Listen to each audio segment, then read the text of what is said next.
Hello students, as we know we are doing the work energy power unit and 2 or 3 topics are left in this unit only. So the topic which we are going to start today is the power. That topic you have done in standard 9th also. Again we are having just in some depth. So power. What is power? Power is a rate at which work is done, or it is a rate of doing work. In standard 9th also we have discussed this thing, that power is equal to work upon time. As much the object will be powerful, less time it will take, and if it is taking more time, the power of object is said to be less. So can I write power is equal to dw upon dt?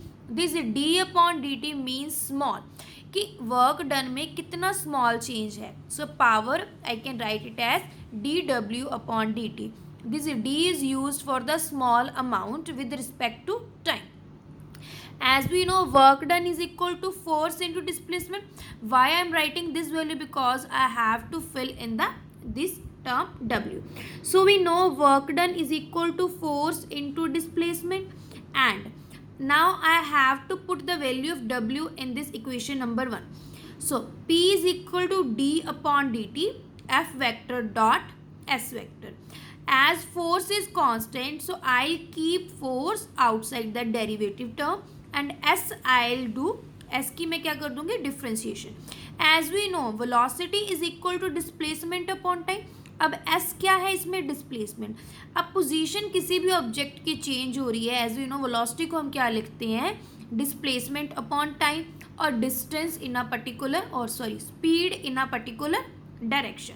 Velocity की terms में हम terms के बारे में first chapter में पढ़ा है, that velocity is equal to change in position upon time और डिस्प्लेसमेंट अपॉन टाइम. तो ये ds अपॉन dt हमारे पास क्या है, डिस्प्लेसमेंट अपॉन टाइम ही है. जो डिस्टेंस है वो क्या हो रहा है, चेंज हो रहा है, या पोजीशन क्या हो रही है, चेंज हो रही है.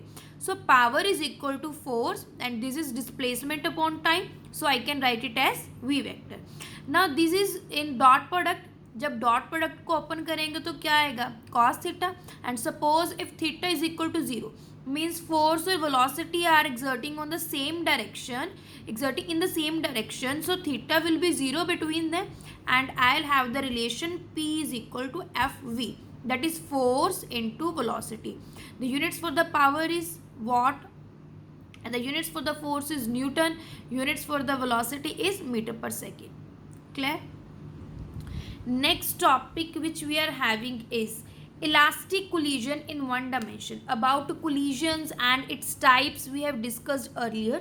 Now we are having the 2 or 3 derivation related to that collisions. Firstly, we are going to discuss about the elastic collision in one dimension. Basically, elastic collision is that in which both kinetic energy and linear momentum remain conserved, or I can say that in which colliding bodies move along the same straight line path before and after collision. मतलब जब दो bodies collide करती हैं तो collision होने से पहले और कोलिजन होने के बाद भी उनका पाथ क्या रहेगा, straight line. As we can see from the diagram, firstly they were moving before collision with velocity u1 with velocity u2. अब हमने एज्यूम किया है कि जो u1 है that is greater than u2, and if u1 is greater than u2, दोनों का collision होगा. when they will collide, they will try to exert force on each other in the opposite direction. Equal and opposite force will be exerted on both the balls by each other. This is the case before collision, this is the case during collision, and after collision they will move in their own direction with particular velocity in the same straight line as they were moving before collision. So m1 m2, the velocity for the m1 object is v1, velocity for m2 object is v2. अब जब दोनों का collision हुआ है तो जो second ball की velocity है वो क्या होगी, ज़्यादा हो जाएगी, because the kinetic energy will be transferred in the second ball, और I can say momentum also. So velocity है सेकेंड बॉल की वो क्या हो जाएगी, ज़्यादा हो जाएगी as compare to the first ball. Now, earlier I told you that elastic collision is that in which linear momentum and kinetic energy remain conserved. So I can write this equation: m1 u1, the momentum for the ball A, m2u2 the momentum for the second ball. As according to law of conservation of linear momentum, I can write this equation: linear momentum before collision is equal to linear momentum after collision. So m1u1 plus m2u2 is equal to m1v1 plus m2v2, where u1 u2 are the velocity of the ball of the first or second ball and m1 m2 are the masses of the first and second ball. अब जब collision होगा उनकी velocities तो change हो जाएंगी, but the mass of the balls remain same. So mass will be same, that is m1 for the first ball and m2 for the second ball. Now we are having m1 u1 minus m1 v1 is equal to, अब क्या किए, m1 वाली terms को एक side पे कर लिया and m2 we kept on the other side. m2 v2 minus m2 u2. Now we will bring common terms outside. So m1 I'll keep outside and in the bracket I have u1 minus v1, and here on the right side m2 is outside, v2 minus u2. So we have given this equation number 1. Now till now we have discussed about the momentum, conservation of linear momentum. Second term, kinetic energy, which is also conserved. So I can write as initial kinetic energy of both the balls and final kinetic energy of both the balls. So I can write half m1 u1 square plus half m2 u2 square, that is initial kinetic energy. Initial kinetic energy of ball A, initial kinetic energy of ball B, that is final kinetic energies of ball A and B. These half will get cancelled, then I'll keep common.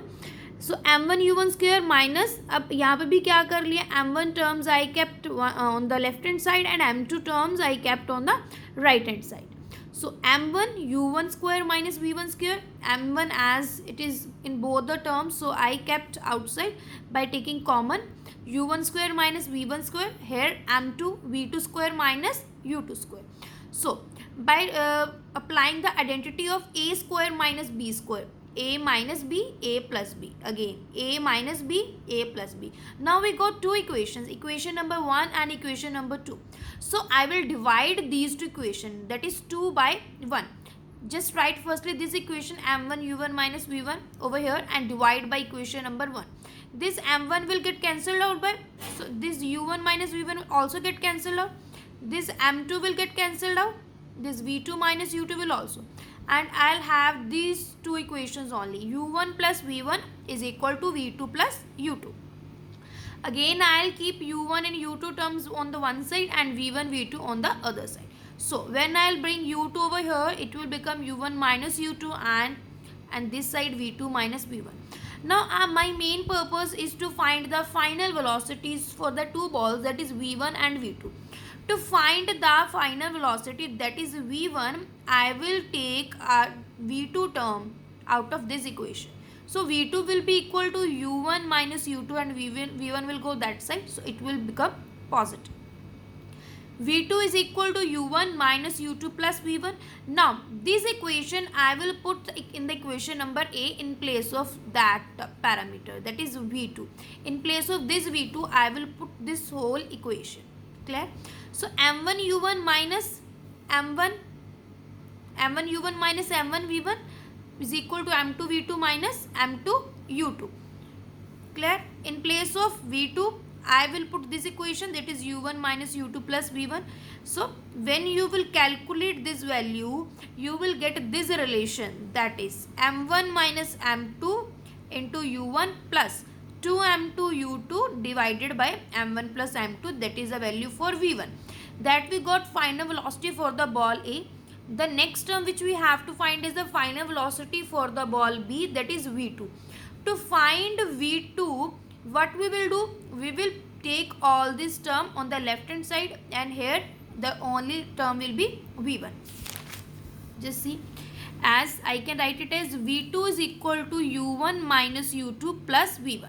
Again I will put this term v2 in this equation, that is here m1 u1 minus m1 v1. In place of this v2, in place of this for v2 we already put the value, now we will put for v1 here. So I will put the value of v2 in that equation. So here I will have the value for the v2. Clear this thing? When you will do the calculation, you will easily find out the expression for this. And still, if you will have any queries or doubt, you can ask in the Zoom session.